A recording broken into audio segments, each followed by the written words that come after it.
começa agora mais um Sala de Estar. No programa de hoje nós vamos falar sobre saúde bucal. O meu convidado eu apresento em instantes, depois do intervalo. Aqui eu aprendi tudo sobre a vegetação do Centro-Oeste. Aqui eu aprendi que a área de um triângulo equilátero é a base vezes a altura dividida por 2. Aqui eu entendi como funciona a força centrípeta. O Enem 2016 é agora. Acesse o portal do MEC e veja como se preparar para as provas todos os dias e no lugar em que você estiver. E baixe o aplicativo Enem para ficar por dentro de todas as etapas e atualizações do exame. Ministério da Educação, Governo Federal, Ordem e Progresso. O que transforma sonhos em conquistas? Muitas vezes é uma oportunidade. Conheça o programa de financiamento estudantil CredUni, o convênio entre Unicruz e Unicred, para tornar seu sonho realidade. CredUni, segurança para você ir além. Estamos de volta com o Sala de Estar e eu recebo hoje aqui no estúdio da Unicruz TV o dentista Egon José Binsfeld. Nós vamos falar sobre saúde bucal. Seja muito bem-vindo ao programa, Egon. Olá, Luciane, tudo bem? Tudo, é um prazer te receber aqui. Antes da gente começar a conversar, eu queria colocar um dado que eu achei bem interessante, que é um dado do IBGE, que fala que 55,6% da população brasileira não vai ao dentista sequer uma vez por ano. Então, são 365 dias do ano sem dar atenção à saúde bucal. E esse dado é bastante preocupante, né, Hugo? Com certeza preocupa muito. O Brasil teve muita melhora no acesso à odontologia nos últimos anos, mas a gente tem um caminho longo a percorrer ainda. Já deixamos de ser o país dos desdentados, como a gente era conhecido há muito tempo. Então, a partir de 88, quando começou a ser obrigatório o uso do flúor no creme dental, a gente teve uma redução muito grande no índice de cárie no Brasil, mas a cultura do dentista ainda não se incorporou a toda a população, ou toda a população ainda não tem acesso aos serviços de saúde. O que mais faz com que as pessoas tenham receio do dentista? Vocês têm conhecimento do que as assusta, além daquilo que a gente já sabe, que é o barulho da maquininha, né? Que isso hoje também já está resolvido, né, Egon? A formação do odontólogo, ela está cada vez mais direcionada ao prestar um serviço ou um atendimento odontológico mais humanizado, né? Dando mais atenção a essa questão do medo do dentista, né? Mas uma parte da população ela não criou ainda a cultura por ainda não valorizar os dentes, ver a importância da saúde bucal desde pequeno. Então eu considero isso ainda essa questão de metade da população não fazer uma visita anual ao dentista. Isso seria uma questão cultural? Teria um pouco dessa parte cultural ligada a esse não visitar o dentista, porque na realidade é um hábito que se cria desde pequeno, desde criança. Então, se os pais não dão essa atenção, na vida adulta também não vou dar. Com certeza, isso tem uma influência grande. Eu sempre digo que hoje a gente teve uma mudança muito grande e a gente tem 3 gerações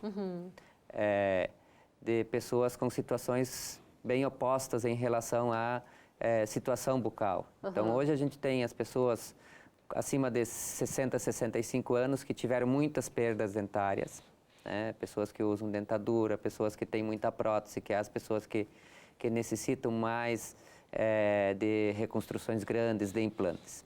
Depois a gente tem uma população dos 40 aos 60, onde a gente tem menos perdas dentárias, mas ainda muitas necessidades odontológicas, porque passou por uma história onde que teve muito dano da cárie ao dente. Aí depois a gente tem uma população abaixo de 30 anos, que uma grande parcela ela é livre de cárie, que não tem nenhuma restauração dentro da boca. Então, mesmo na população menos assistida, a gente tem uma qualidade de dentes melhor, mesmo com um pouco menos de acesso. Eu acredito que isso se deve à questão da educação através da televisão, através dos programas em escolas, né? Através da importância da aparência melhor tanto no serviço e no relacionamento pessoal. E quando se fala de saúde bucal, quais são os principais cuidados que a gente deve ter? Quando a gente fala em saúde bucal, a gente pode englobar inúmeros problemas e doenças, né? Mas as duas principais seria a cárie e a doença periodontal, né? Então, a cárie, ela pode acometer a pessoa ao longo de toda a vida, mas ela se concentra mais na criança, no adolescente, né? Enquanto que a doença periodontal é uma doença que se instala mais tardiamente e ela Já na vida adulta? Normalmente na vida adulta. Existem algumas doenças específicas que podem acometer já o jovem, né? E causar perda de dentes em pessoas mais jovens. Mas a doença periodontal, que é a doença de gengiva, ela é a maior causadora de perda de dentes nas pessoas adultas. Então, são duas doenças distintas. Uma acomete a estrutura do dente, a cárie acomete o dente em si. E a doença periodontal, a doença de gengiva ou a piorreia, mais popularmente conhecida, é a doença que acomete as estruturas que seguram o dente dentro da boca, né? E a doença periodontal, infelizmente ou felizmente, ela é uma doença que, na maioria das vezes, ela é silenciosa e indolor, né? A pessoa só vai se preocupar quando esse dente ele começa a ter mobilidade, né? E começa a se movimentar, começa a ter uma mudança de posição dentro da boca, e que isso, em muitas vezes, já torna o tratamento um pouco mais difícil. Sim. Então, a prevenção para as duas doenças é o fator mais importante. E a visita ao dentista para estar sempre alerta a essas questões, né? Com certeza o dentista, ele vai poder ajudar nisso, no principal função que hoje eu vejo que o dentista tem, que é na educação e na orientação, né, individual do paciente em relação aos cuidados que ele tem que ter para manter uma saúde adequada, né, como em todas as outras áreas hoje da medicina, né? Hoje a gente tem muito da atenção na medicina preventiva e assim também na odontologia. Então, é importante os check-ups odontológicos também, né? Você procurar o dentista, né, dentro de uma frequência específica para cada idade e risco de doença, mas em média 2 vezes por ano, né?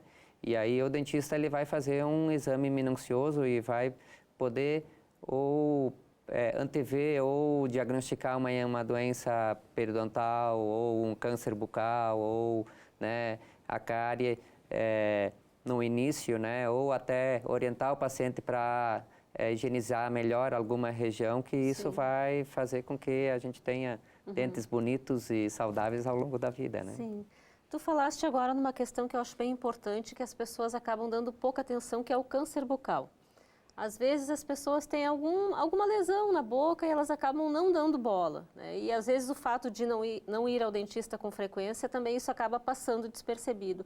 Que cuidados que as pessoas devem ter para ficar alerta no que se refere a essa questão do câncer bucal, Igor? As lesões mais comuns dentro da boca, tipo afta, são lesões temporárias, né? Então, normalmente uma lesão dentro da boca, ela cicatriza em, no máximo, 2 semanas, né? Então, se você tiver uma lesão dentro da boca, um machucado ou uma mancha, que pode ser branca, pode ser, às vezes não é ferida, mas é uma mancha branca, né? Que ela permanece mais tempo que 2, 3 semanas dentro da boca, seria interessante você procurar um profissional para ser feito um exame mais minucioso, né? Para que isso seja diagnosticado o quanto antes, porque as lesões cancerígenas dentro da boca, na maioria das vezes, são lesões muito agressivas, né? Então, o dano que isso causa de mutilação do processo cirúrgico, ele é muito grande, né? Então, tem também as lesões mais comuns, que são principalmente a nossa região, que é baseada na agricultura, na questão da exposição ao sol, né, pessoal da construção civil, que é a questão, né, dos lábios, né, que tem uma propensão muito grande das pessoas que têm pele mais branca de ter lesões cancerígenas nos lábios. Então, se você tem uma ferida, uma rachadura no lábio que passa e ela não cicatriza, então é importante esse diagnóstico precoce. Já é importante ficar alerta. E no que se refere à saúde bucal na primeira infância, quais são os principais cuidados que se deve ter e como é que os pais devem estar orientando as crianças à escovação? Porque um fator que eu acho que é bem importante é essa escovação, né? A instalação dos hábitos, né, saudáveis ou não saudáveis, eles acontecem normalmente na criança pequena. Então, quando me perguntam, eu tenho uma formação em odontopediatria também, então, quando me perguntam qual é o momento que tem que levar a criança ao dentista, né? O ideal seria quando a mãe é gestante. Por quê? Porque aí a gente tem condições de passar as orientações, principalmente de dieta e como ela vai proceder ao longo da evolução dessa criança, as maneiras de higienizar. Porque depois que você instala um hábito nocivo, é mais difícil de você mudar, tanto para a pessoa que cria o hábito, como para a criança que se acostumou a esse hábito. Então, o maior problema, o maior causador de doença cárie em criança pequena, né, abaixo de 3 anos, é o uso incorreto da mamadeira. Então, hoje a gente sabe que se a criança mama e vai dormir sem escovar o dente e essa mamadeira tiver a adição de um farináceo ou um achocolatado ou açúcar, né? Que necessariamente não precisa ser leite, que pode também, algumas crianças tomam suco antes de dormir. Sim. Essa criança tem 80% de ter cárie antes dos 3 anos, né? Então, o uso correto dessa mamadeira e a instalação desse hábito desde pequeno, que a criança, para ir dormir, tem que ir dormir com a boca limpa. Sim. Porque durante o sono, o que acontece? Durante o período que a gente está acordado, a boca está se mexendo, a língua está se mexendo, existe uma produção grande de saliva, né? Então, existe um processo de autolimpeza, enquanto que quando a criança está se alimentando através de uma mamadeira ou ela vai dormir com um resto de alimento dentro da boca, durante o sono diminui a quantidade de salivação, a língua não faz a autolimpeza, a boca fica fechada e ela aumenta a temperatura, que é a condição ideal para a multiplicação das bactérias. Sim. E esse processo de transformação desse alimento em um ácido, ele se mantém por várias horas. E aí, nesse momento que acontece a saída do cálcio do dente, e com a repetição desse processo ao longo de dias e meses, ele vai acontecer a perda de estrutura que vai ocasionar, no início, uma mancha branca. Então, o primeiro sinal da cárie dentro da boca é a mancha branca, que normalmente acontece em crianças pequenas, no contorno perto da gengiva ou entre um dente e outro. Então, esse já é um sinal que está acontecendo cárie, ainda não tem o buraquinho da cárie, mas sim, já é considerado cárie. Mas já está ali instalado. Já está ali instalado. Então, a cárie, ela é determinada por alguns tipos de bactérias que gostam de doce, né? Ou gostam de amido, carboidrato, não só doce. Às vezes existem doces ocultos, por exemplo, um salgadinho, um ketchup. Ele tem muita quantidade de açúcar. E ele é quase tão cariogênico quanto uma bala. Claro. Né? Então, toda vez que que entra esse doce dentro da boca, a bactéria pega esse doce e ele transforma ele num ácido, e esse ácido baixa o pH dentro da boca e começa a sair cálcio do dente. Então, quando esse processo acontece poucas vezes durante o dia e o dente estiver limpo, isso se mantém equilibrado.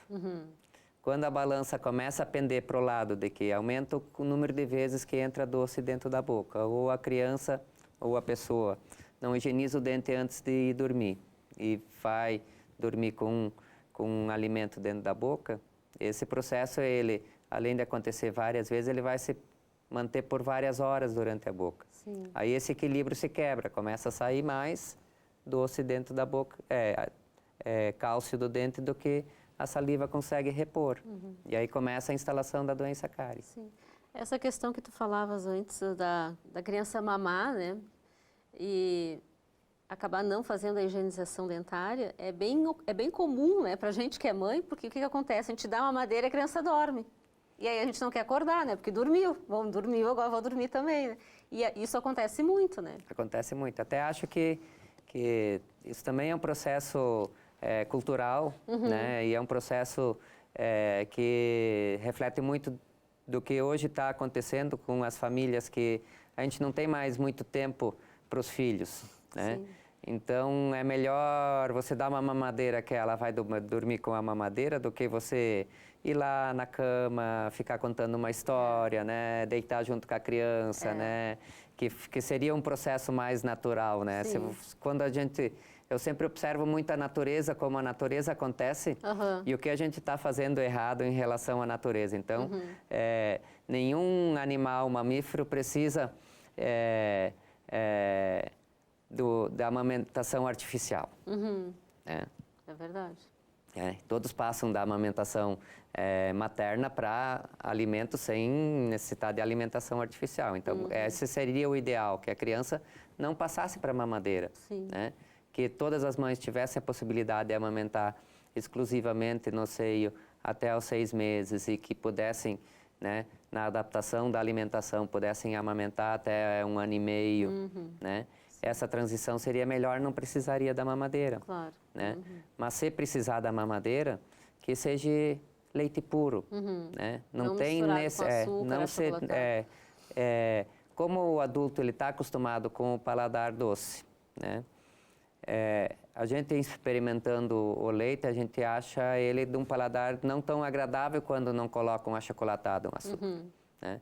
Então a gente tempera ele com açúcar para ele ficar bom com o paladar da gente, e isso passa para a criança, né?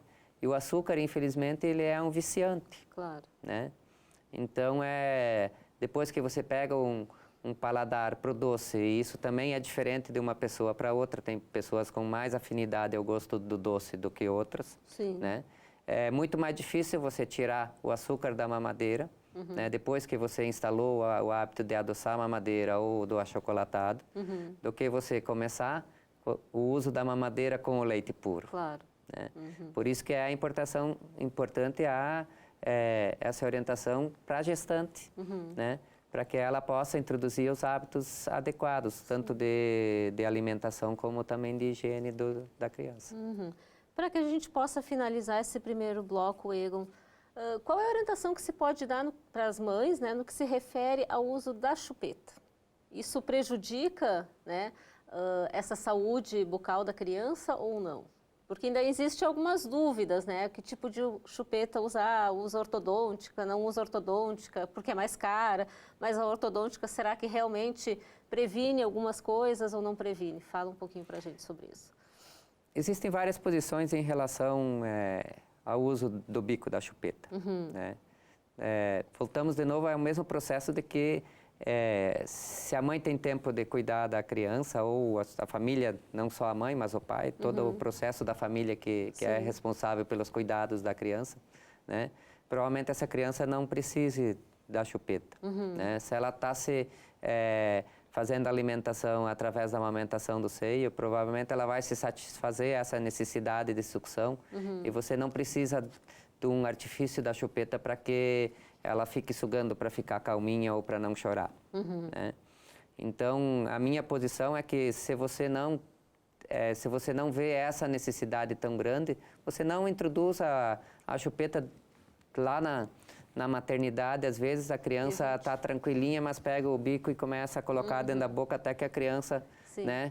E ela fica rejeitando. Normalmente a criança fica rejeitando, né? Vão jogando o bico para fora. E a avó, e a mãe, a tia, a madrinha insistindo para que a criança pegue o bico. Mas né? a avó e a tia, né? Normalmente sim. Então, de novo, nós entramos num processo cultural. Sim. Então, talvez ela sozinha, ela não causa um problema ortodôntico tão grande, mas associado às vezes a outros fatores, que é respiração bucal, né, ao tempo de uso dessa chupeta, né, a característica de crescimento que essa criança tem, né? Crianças que têm características familiares de ter rostos mais estreitos e longos, elas têm uma propensão maior a ter alterações do crescimento dos ossos da face através do uso da chupeta, né? Então, se for inevitável a chupeta ela tem que ser usada nos momentos que precisa, né? Então, quando a criança está irritada, que normalmente acontece antes do choro, né? Ou a mãe está ausente e até a mãe chegar, né? Nesse momento pode-se introduzir a chupeta para acalmar a criança. Mas logo depois ela tem que ser removida. A mesma coisa que se essa chupeta é usada para que a criança durma. Pegou no sono, tem que tirar. Né? Porque os danos eles estão muito vinculados à questão do tempo que essa chupeta permanece dentro da boca. Né? E aí, quanto mais tempo ela permanece, quanto mais força a criança faça para sugar, né? Maior é o dano que ela faz. Outra coisa que é importante é que nada pode ser fixado a essa chupeta. Né? Porque tem crianças que têm fralda amarrada, cheirinho amarrado, né? Então, esse peso que fica preso na chupeta, a criança ela tem que segurar esse peso dentro da boca. Tem que fazer mais força. Mais força e mais deformação você tem. Né? Então, existem estudos já que mostram que as crianças que fazem uso do hábito de sucção de chupeta, elas têm um índice muito maior de doenças respiratórias. Por quê? Porque sempre que a criança está com o bico dentro da boca, ela está respirando pela boca. Ela não respira pelo nariz quando o bico quando está na boca. Por isso que todas as chupetas elas têm um furo de cada lado. Né? Se ela não tivesse o furo de cada lado e a chupeta vedasse a boca, a criança não conseguiria chupar a chupeta. Então, as fábricas, para que elas vendam, né, e supra as necessidades que o mercado busca, eles fazem chupetas que as crianças usem. Claro. Né? Só que isso inverte a respiração. E quando a gente respira pela boca, não existe aquecimento do ar até ele entrar nas vias aéreas mais internas. Não existe a filtragem desse ar, que quando a passagem do ar é pela via aérea superior, todo esse processo de filtragem, aquecimento do ar, né, e o ar já chega numa temperatura melhor no pulmão. Enquanto quando a gente respira pela boca, o ar entra frio e isso aumenta o risco de doença respiratória. Nossa. Tá certo, a gente vai para um pequeno intervalo, em instantes a gente volta falando mais sobre saúde bucal. Não saia daí.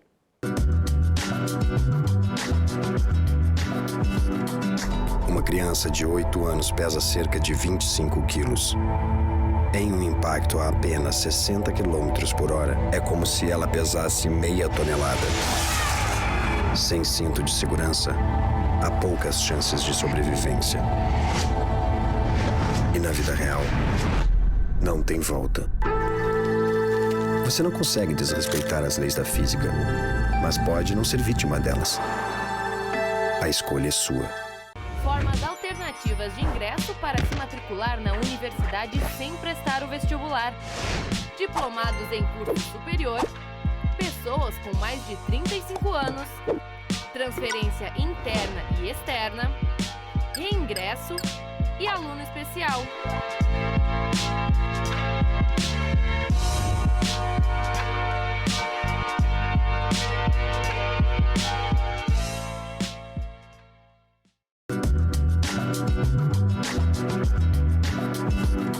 Estamos de volta com o Sala de Estar e no programa de hoje a gente fala sobre saúde bucal.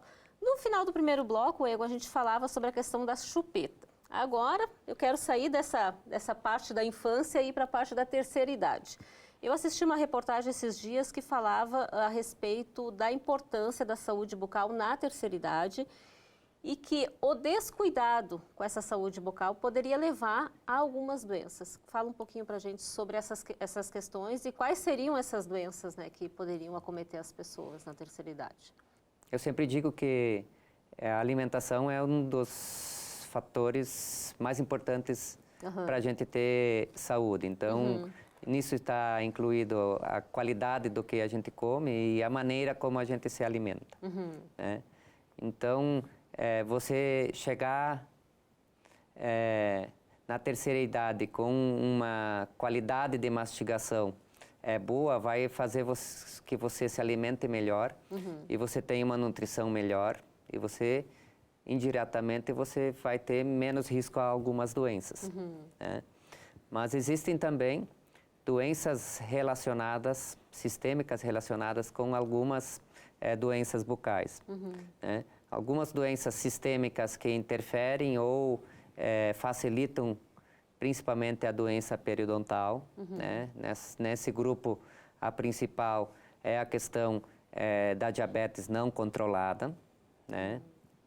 Quando a diabetes está controlada, isso não é um problema. O problema é que quando a gente tem um aumento da glicemia, que é o nível de açúcar no sangue, né? Esse processo ele interfere principalmente na defesa do organismo, na cicatrização dos tecidos. Né? E como a gente viu antes, que a doença periodontal, que é a doença que acomete a estrutura que mantém o dente firme dentro da boca, né? É uma doença que ela aumenta o risco com o passar dos anos dentro da boca. Então, se você tem uma doença tipo diabetes não controlada, né? Se você não controla a tua glicemia, e hoje a gente sabe que uma grande parcela das pessoas tem diabetes não diagnosticada, né? Você coloca em risco a tua saúde bucal indiretamente pelo não controle da tua saúde sistêmica. Se isso for associado ao tabagismo, você junta duas bombas ao mesmo tempo, então você aumenta muito mais.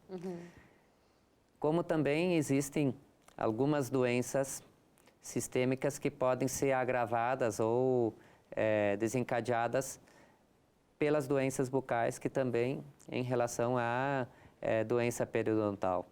Então, hoje a gente sabe que a pessoa que tem doença de gengiva, né, a gestante tem mais risco de ter parto prematuro, né? Existe um aumento já comprovado em relação às cardiopatias em cima das pessoas que têm doença periodontal. Então, você cuidando do teu dente, você está cuidando do teu coração também. E as pessoas, muitas vezes, não têm noção disso. Não tem noção disso. Eu acho que a grande parte da população acaba desconhecendo esse fator, né? Tanto que existem algumas doenças cardíacas, né, que onde existe risco de endocardite bacteriana, né, pessoas que têm cirurgias cardíacas principalmente, ou algumas outras doenças relacionadas, onde que a bactéria que está dentro da boca, que vive dentro da boca, é a causadora da endocardite bacteriana, da infecção naquela local onde está implantada a válvula ou onde que tenha uma falha da válvula do coração. Então, sempre nós como dentistas, quando vamos intervir num paciente desses, normalmente a gente pega a orientação do cardiologista e se faz uma profilaxia antibiótica, que é o uso de uma dose de antibiótico antes do procedimento odontológico, né? Quando esse procedimento odontológico tem risco de ter sangramento ou lesão de tecido mole, para que essa bactéria não caia dentro da circulação e vá se fixar lá no coração e causar um outro problema. Né? Só que quando a pessoa tem doença de gengiva, né, e essa gengiva sangra, né, quando escova ou às vezes sem escovar, ela tem uma porta aberta, né, por onde que vão cair as bactérias dentro da boca e elas vão se fixar em algumas regiões do corpo, né?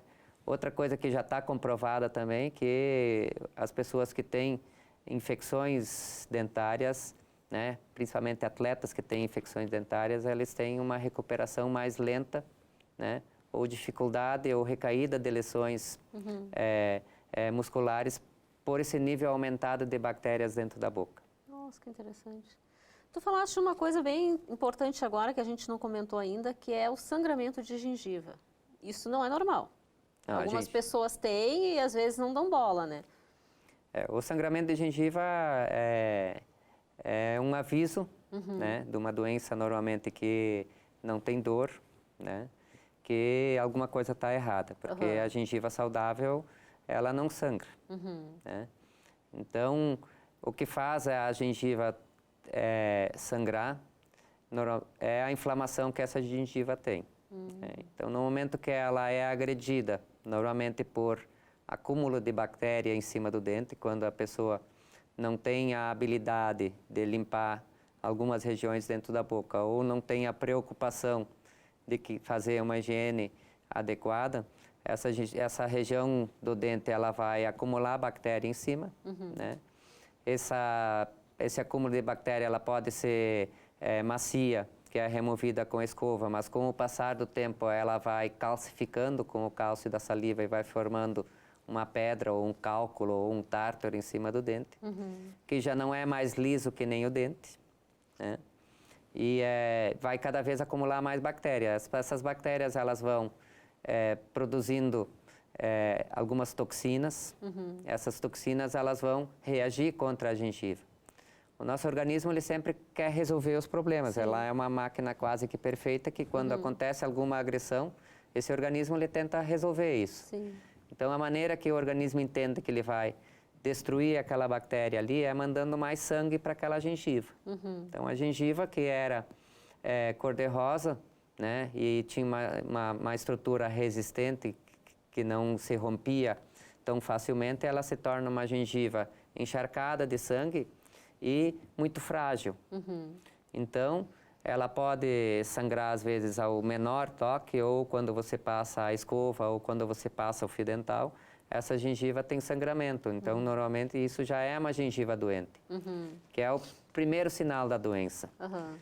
A evolução desse processo vai fazendo com que a gengiva vai descolando do dente, né? E essas bactérias elas vão entrando para dentro, entre o dente e a gengiva, e vão destruindo tanto a gengiva que fica grudada em cima do dente, como também o osso que mantém esse dente firme dentro da boca. Você perdendo essa sustentação ao redor, o seu dente começa a ficar com mobilidade. E corre, se não tratado, ele corre o risco de ser perdido. Né? Hoje, a doença periodontal, ela tem condições de ser tratada, né? Tem condições de ser controlada, mas, normalmente, se você não muda o seu hábito, o tratamento odontológico não funciona, né? Porque a doença ela é causada pelo hábito, né? Pela sua qualidade de higienização, pela sua preocupação em manter seus dentes limpos. Então, se você vai no dentista, o dentista faz todos os procedimentos e você volta para casa, né? E continua fazendo a mesma coisa que levou essa doença a acontecer, normalmente ela volta a acontecer. Queria falar sobre creme dental. A gente sabe que existem inúmeros cremes dentais disponíveis aí no mercado, mas é possível dar alguma dica para as pessoas escolherem o creme dental certo? Porque às vezes a gente fica na dúvida quando vai, por exemplo, quando a gente vai usar creme dental para criança. Usa com flúor, não usa com flúor? É bom, não é bom? Né? Vários outros produtos, né, que compõem esse creme dental e que muitas vezes os consumidores desconhecem. O que seria o mais indicado? Hoje a gente tem uma gama grande nas prateleiras das farmácias dos mercados de creme dental. Tem inúmeras opções. Né? Inúmeras opções, de todas as cores e brilhos. Então, basicamente, a base do creme dental ela é muito parecida entre todos. Né? Na verdade, o creme dental é um auxiliar no processo da limpeza dos dentes. Então, ele é como se fosse o detergente que você usa para lavar a louça. Né? Porque dentro da nossa boca, né, existe com os alimentos e com as bactérias que convivem dentro da nossa boca, que é uma situação normal que tenha bactéria dentro da nossa boca, né? Cria-se uma película, um acumulado em cima do dente. E para que fique mais fácil da escova remover isso, né, se usa o creme dental como se fosse um detergente. Junto com esse detergente, se adicionam algumas coisas né, que vão ajudar em determinadas situações dentro da boca. Então, o principal produto que se adicionou e que se tornou obrigatório desde 1988 é o flúor, né? Porque o flúor, ele interfere muito nesse processo da produção da cárie. Então, a maneira mais prática de se aplicar flúor sobre o dente é quando o flúor está dentro do creme dental, porque na maioria das pessoas isso vai acontecer de 2 a 3 vezes ao dia, onde você vai usar o creme dental e você vai estar aplicando o flúor em cima do dente. Além disso, tem outros cremes um pouco mais específicos para algumas situações, né? Tem alguns cremes que diminuem um pouco a deposição do cálcio em cima do dente, né? Então, são os cremes dentais que são antitártaro, né? Ou que chamam de ação total, né? Tem outros cremes dentais que são mais específicos para as pessoas que têm dentes mais sensíveis, né? Então, tem alguns que funcionam melhor, tem outros que funcionam não tão bem. E aí nós entramos para os cremes dentais infantis, né? Que aí a gente tem uma outra opção, que são cremes dentais com flúor e cremes dentais sem flúor. A Associação Americana de Odontopediatria, como também a Associação Brasileira de Odontopediatria, recomenda que o creme dental com flúor seja usado desde o início do processo de higienização com o creme dental. Por que isso? Porque o flúor como a gente sabe que a cárie é uma doença que acomete grande as crianças na primeira infância, né? Então, o flúor é um processo da prevenção importante. Um agente né? preventivo. Que a gente não pode largar de lado. Né? Mas o que existe em relação ao creme dental sem flúor, que existe a justificativa de que o flúor ingerido, né, a partir de uma certa dose, ele pode interferir na formação da primeira camada de cálcio dos dentes permanentes, que é o que a gente chama de fluorose, que os dentes permanentes nascem com umas manchas esbranquiçadas. Né? Mas isso depende da quantidade de creme dental que se coloca na escova. Então, o que a gente precisa é educar a população para que ela use a quantidade adequada para cada idade. É como remédio. Quando você vai dar um paracetamol ou outro analgésico para uma criança, você usa uma dose adequada para aquela criança. Quando você usa para um adulto, você usa uma dose adequada. Mas é o mesmo remédio, muitas vezes, que é usado para criança e para adulto. O que muda é a dose. Então, para a criança que não sabe cuspir ainda, a quantidade do creme dental é do tamanho de um grão de arroz. Bem pouquinho. Bem pouquinho. Você tenta ainda espalhar com o dedo por cima da escova. Então, nessa quantidade, ou um pouquinho mais que isso, se a criança deglute isso 2, 3 vezes por dia, não tem problema nenhum. Não vai correr o risco de ter fluorose. Depois que a criança já sabe cuspir, depois dos 3 anos, a gente recomenda um grãozinho de ervilha de creme dental. Né? E para o adulto, o que a gente recomenda é a quantidade que cabe em cima da escova quando a gente passa da parte mais estreita da escova, não para a parte mais comprida, a parte mais estreita. Porque normalmente a gente observa que se a gente coloca que nem a propaganda mostra na televisão, que começa numa ponta da escova, vai até a outra e ainda levanta uma pontinha para ficar bonito. Você escova, na primeira cuspida que você dá na pia, o creme dental está lá na pia e não aproveitou nada. Tá certo, Egon. A gente teria outras coisas para falar, mas vou deixar para o próximo programa, porque o nosso tempo aqui está estourando, que eu acho que é bem importante a gente também falar sobre as questões dos tratamentos estéticos, né? Que hoje é tão importante, que o sorriso hoje é fundamental, porque é nossa porta de entrada, né? Para que as pessoas estejam nos vendo, mas vou ter que deixar isso para um próximo programa. Mas já fica o convite aqui para te voltar ao Sala de Estar, para a gente falar mais um pouco sobre saúde bucal, que eu acho que é importante as pessoas estarem cada dia mais aprendendo, né, e ficando atentas a sintomas de doenças que às vezes elas nem têm a ideia de que possam surgir através de algum mau cuidado com a saúde bucal. Eu que agradeço o convite, quero aproveitar que no dia 25 nós comemoramos o Dia do Dentista, então parabenizar todos os colegas pela passagem do nosso Dia da Profissão, que é uma profissão linda. É verdade. Né? E com certeza me coloco à disposição para outra oportunidade. Tá certo, Ego, obrigado pela tua participação aqui no Sala de Estar. A gente vai colocar aí na tela o telefone do Ego para quem quiser entrar em contato, obter alguma informação, se ficou com alguma dúvida, o número está aí na tela. Semana que vem tem mais programa para vocês. Tchau, tchau.